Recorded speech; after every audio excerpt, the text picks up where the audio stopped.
एक इंसान जो अपनी मौत के कई महीनों बाद तक उस फैक्ट्री में काम करता रहा जहां पर वो मरने से पहले काम किया करता था। लेकिन जब फैक्ट्री वालों को इस घटना के बारे में पता चला कि उनके साथ एक मरा हुआ इंसान, एक भूत काम कर रहा था, तो सबके रोंगटे खड़े हो गए। लेकिन आखिर उस इंसान के साथ ऐसा क्या हुआ था जो मरने के बाद भी उसको मुक्ति नहीं मिली? हो सकता है आप ये सोच रहे हो कि ऐसा पॉसिबल ही नहीं है, लेकिन मैं आपको बता दूं कि ये घटना सच्ची है और ये घटना इंडिया में ही हुई थी जिसको सभी न्यूज चैनल्स ने कवर किया था। आज इस भूतिया घटना के बारे में तो मैं आपको बताऊंगा ही, लेकिन साथ ही मैं ये भी बताऊंगा कि आखिर क्यों बच्चों के खेलने वाली गुड़ियाओं को ही आत्माएं अपना शिकार बनाती हैं, और साथ ही बताऊंगा एक ऐसी श्रापित गुड़िया के बारे में जिससे अगर आपने 10 मिनट के लिए भी नजरें मिला ली तो आपकी जिंदगी बर्बाद हो जाएगी। तो अगर आप भूतों पर विश्वास नहीं करते, आपको लगता है कि ये भूत प्रेत आत्माएं सब मन गढ़ंत बातें हैं जो आपको डराने के लिए बताई जाती हैं, तो इस वीडियो को पूरा देख लो। आपको भूतों पर तो यकीन हो ही जाएगा, साथ ही आपके घर में जितनी भी गुड़ियां हैं ना,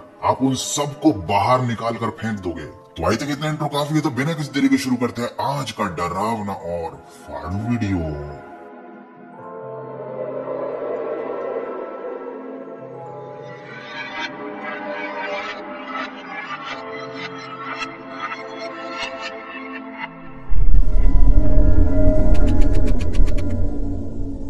ये घटना है 2020 की। राजस्थान के भरतपुर नाम की जगह पर एक फैक्ट्री थी जिसमें विशाल काम करता था। ये घटना तो सच्ची है, लेकिन ये नाम विशाल ये सच्चा नहीं है। प्राइवेसी को मेंटेन करने के लिए मैंने घटना में सभी लोगों के नाम चेंज कर दिए हैं। तो ये जो विशाल था ये काफी ईमानदार और काफी अच्छा बंदा था। ये शादीशुदा था, फैक्ट्री में काम करके परिवार का गुजारा होता था, सब कुछ बढ़िया चल रहा था। लेकिन एक दिन पूरे देश में कोरोना फैल गया और इसी दौरान विशाल को कोरोना हो गया और इस बीमारी की वजह से विशाल की मौत हो गई। विशाल की मौत की खबर उसकी फैक्ट्री में सभी को लग गई थी। फाइनली कुछ महीनों के बाद लॉकडाउन खत्म हुआ, फैक्ट्री फिर से शुरू हुई, सारा काम फिर से वैसे ही चलने लगा जैसे कि पहले चला करता था। लेकिन अचानक एक ऐसी घटना हुई जिसने फैक्ट्री में सबको हिलाकर रख दिया। फैक्ट्री में काम करने वाले मालिक के सामने विशाल खड़ा था। जब फैक्ट्री के मालिक ने विशाल से पूछा कि मुझे तो तुम्हारी मौत की खबर मिली थी, तब विशाल ने कहा कि शायद आपके साथ किसी ने मजाक किया होगा। लेकिन ये लोग जो विशाल की बातों का यकीन कर रहे थे, उनको इस बात का बिल्कुल भी अंदाजा नहीं था कि ये विशाल जो उनकी आंखों के सामने खड़ा है, ये कोई इंसान नहीं है, ये तो 2 महीने पहले ही मर चुका है। लेकिन किसी को भी इस बात का अंदाजा नहीं था कि आगे क्या होने वाला है। आखिर कैसे विशाल के भूत होने की हकीकत लोगों के सामने आएगी। मुझे मालूम है कि अभी भी आप लोगों को इस घटना पर यकीन नहीं आ रहा होगा, आपको लग रहा होगा कि शायद ये कोई कहानी है या किसी घटना को मैं बड़ा चढ़ाकर बता रहा हूँ। लेकिन लिटरली ये जो कुछ भी मैं बता रहा हूँ, एक एक शब्द बिल्कुल सच है। इस दुनिया में ऐसी बहुत सारी घटनाएं होती हैं जिन पर हमको बिलीव नहीं होता, लेकिन वो सच होती हैं। जैसे कि कोरोना महामारी के फैलने से 1.5 साल पहले ही एक ज्योतिषी ने इसकी भविष्यवाणी कर दी थी। एक बहुत रीसेंट एग्जांपल देता हूँ। अभी जो 2024 में भगवान राम का मंदिर बना है, जिसका फैसला 2019 में आया था, उसकी भविष्यवाणी 2017 में ही एक ज्योतिषी ने कर दी थी। ये उस भविष्यवाणी का स्क्रीनशॉट जो कि 2017 में की गई थी और जिसमें एग्जैक्ट बता दिया गया था कि मंदिर कब बनेगा। मतलब ये कितना ज्यादा अनबिलीवेबल है। लेकिन ये जो दोनों घटनाएं हैं ना, इनमें एक चीज कॉमन है कि यहाँ पर जो भविष्यवाणी की गई थी वो एस्ट्रोलॉजी की मदद से की गई थी। और आज से ही नहीं, हजारों सालों से हमारे भारत में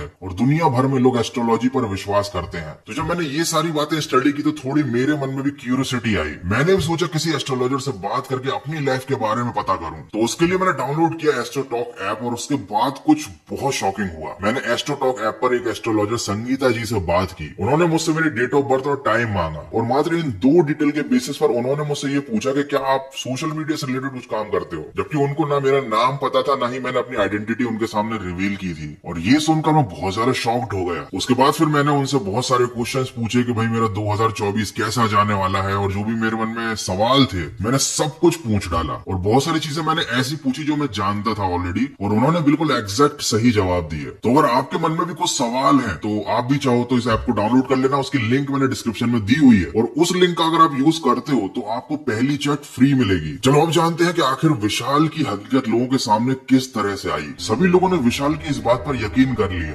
क्योंकि उस टाइम जब लॉकडाउन चल रहा था तब कोई भी किसी के भी घर नहीं जाता था, लोग आपस में इतनी ज्यादा बातचीत नहीं करते थे। तो फैक्ट्री में काम करने वाले लोगों को लगा कि शायद वाकई में किसी ने मजाक किया है। विशाल की तबीयत खराब हो गई होगी और उसकी मौत की किसी ने झूठी खबर फैला दी, क्योंकि जब कोरोना अपने पीक पर था तब उस टाइम ऐसी घटनाएं बहुत सामने आती थी। बहुत सारे लोगों की मरने की झूठी खबरें व्हाट्सएप और फेसबुक पर फैला दी जाती थी। विशाल फैक्ट्री में दिन रात एक करके काम कर रहा था। वो रात में भी घर नहीं जाता था, वो ओवर टाइम करता था। ना वो कुछ खाता पीता था, ना ही सोता था, ना ही किसी से बात करता था। बस वो अपने काम में लगा रहता था। लोगों को ये बिहेवियर थोड़ा अजीब तो लग रहा था, लेकिन फिर भी किसी ने विशाल से इस बारे में बात करने की हिम्मत नहीं की। फैक्ट्री में रात के समय जो चौकीदार काम करता था, उसने फैक्ट्री के मालिक को कई बार शिकायत की कि रात को उन्होंने एक बहुत ही अजीब सा इंसान, मतलब जो इंसान जैसा नहीं लग रहा हो, अजीब सा ही था कुछ, वो फैक्ट्री में भटकते हुए देखा। कई बार विशाल की जो कुर्सी थी उस पर वो अजीब सा इंसान बैठा रहता था और काम करता रहता था। लेकिन चौकीदार की इन बातों को फैक्ट्री के मालिक ने सीरियसली नहीं लिया। फैक्ट्री में कई बार कुछ अजीब सी घटनाएं हुई। विशाल अचानक से कहीं गायब हो जाता था, उसके बारे में किसी को कोई खबर नहीं होती थी। वो कहीं पर भी अचानक कहीं से भी आ जाता था। लोगों को ये सब चीजें अजीब तो लग रही थी, लेकिन किसी को उस पर शक नहीं हुआ। वो किसी से ज्यादा बात ही नहीं करता था, इसलिए कोई उससे ज्यादा कुछ पूछ भी नहीं पाता था। लेकिन अचानक एक दिन विशाल ने फैक्ट्री आना बंद कर दिया। उसने 1 महीने तक लगातार फैक्ट्री में काम किया, दिन रात एक कर दिया। उसने ओवर टाइम भी किया, लेकिन उसके बाद फिर वो कभी नहीं आया। इस बात से सभी लोग शॉक्ड हो गए और फैक्ट्री के मालिक को भी चिंता हुई। उन्हें लगा कि शायद विशाल बीमार पड़ गया होगा। जब वो विशाल के घर गए तो उनके पैरों के तले से जमीन खिसक गई। उनको पता चला कि विशाल तो बहुत पहले ही मर चुका है। और जब विशाल की वाइफ को ये पता चला कि विशाल पिछले 1 महीने से लगातार फैक्ट्री आ रहा है, तो वो भी बहुत ज्यादा शॉक्ड हो गई। लेकिन आखिर ये सब हुआ क्यों? इसके पीछे वजह क्या थी? विशाल की वाइफ ने फैक्ट्री के ओनर को बताया कि जब विशाल चला गया तब उनकी आर्थिक स्थिति बहुत खराब हो गई थी। बच्चों की पढ़ाई के लिए पैसे नहीं थे, सारी सेविंग्स लॉकडाउन के दौरान खत्म हो गई थी, और जो बचा खुचा पैसा था वो विशाल के इलाज में लग गया था। तो एक रात को वो रोते रोते ऐसी बात कर रही थी कि अगर हमारे पास 50,000 रुपए होते तो शायद वो कुछ नया बिजनेस स्टार्ट कर पाती, वो बच्चों की फीस भर पाती। और शायद विशाल की आत्मा उस टाइम वही मौजूद थी जिसने ये बात सुन ली। जब विशाल की वाइफ ने फैक्ट्री के ओनर को ये पूरी बात बताई तो फैक्ट्री के ओनर ने अपनी जेब से एक लिफाफा निकाला जिसमें 50,000 रुपए थे। उन्होंने बताया कि विशाल ने पिछले 1 महीने में इतना काम किया है कि उसकी सैलरी के अलावा ये टोटल जो अमाउंट बन रहा है वो 50,000 ही है। क्योंकि वो बहुत दिन से काम पर नहीं आया तो मैंने सोचा कि ये अमाउंट मैं घर जाकर खुद दे आता हूँ। जब फैक्ट्री के ओनर ने वो पैसे विशाल की वाइफ के हाथ में थमाए तो विशाल की वाइफ के आंसू नहीं रुक रहे थे। वो समझ गई थी कि विशाल शायद आसपास ही है और शायद उसे हमारी ही तकलीफों की वजह से मुक्ति नहीं मिली थी। जब इस घटना के बारे में मीडिया को पता चला तो सभी रेपुटेड न्यूज हाउस ने अपने ऑनलाइन न्यूज आर्टिकल्स में और साथ ही साथ न्यूज़पेपर में इस खबर को पूरा कवर किया था। हालांकि उन्होंने भी विशाल की फैमिली के नाम को बदल दिया था प्राइवेसी को मेंटेन रखने के लिए। लेकिन लिटरली ये घटना इतनी शॉकिंग है कि इस पर वाकई में अभी भी यकीन नहीं होता कि ऐसा पॉसिबल है कि कोई इंसान मरने के बाद भी चाहे तो आकर कहीं पर काम कर सकता है, किसी की मदद कर सकता है। और ये कहानी जो है ना, ये एक मिडिल क्लास फैमिली की हकीकत को बयान करती है कि किस तरीके से एक मध्यम वर्गीय इंसान जो होता है वो अपने परिवार से इतना प्यार करता है कि वो मरने के बाद भी उनके लिए कुछ भी करने के लिए तैयार होता है। वैसे तो ये एक भूतिया कहानी है, लेकिन उससे कहीं ज्यादा ये एक इमोशनल स्टोरी है। आई थिंक इस कहानी को सुनने के बाद तो अब आपको भूतों पर विश्वास हो ही गया होगा। जिन आत्माओं की इच्छाओं की पूर्ति नहीं होती वो मरने के बाद भी हमारे आसपास ही भटकती रहती हैं, जिन्हें हम भूतों के नाम से जानते हैं। कुछ आत्माएं अच्छी होती हैं तो कुछ आत्माएं बुरी भी होती हैं, और ये बुरी आत्माएं अपनी इच्छाओं की पूर्ति के लिए इंसानों के शरीर में भी घुस जाती हैं, उन्हें पजेस्ड कर देती हैं।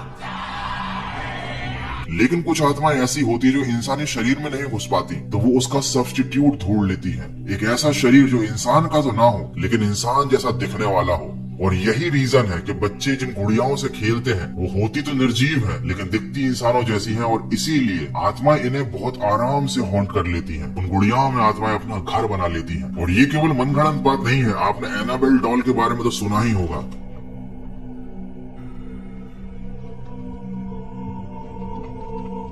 जो शायद दुनिया की सबसे ज्यादा हॉन्टेड डॉल है। लेकिन अगर आप एनाबेल को सबसे ज्यादा हॉन्टेड डॉल मानते हो तो शायद आपने रॉबर्ट द डॉल का नाम नहीं सुना है, जो इतनी ज्यादा श्रापित है कि अगर कोई भी इंसान उस गुड़िया से 10 मिनट नजरें मिला ले तो उसकी जिंदगी बर्बाद हो जाती है।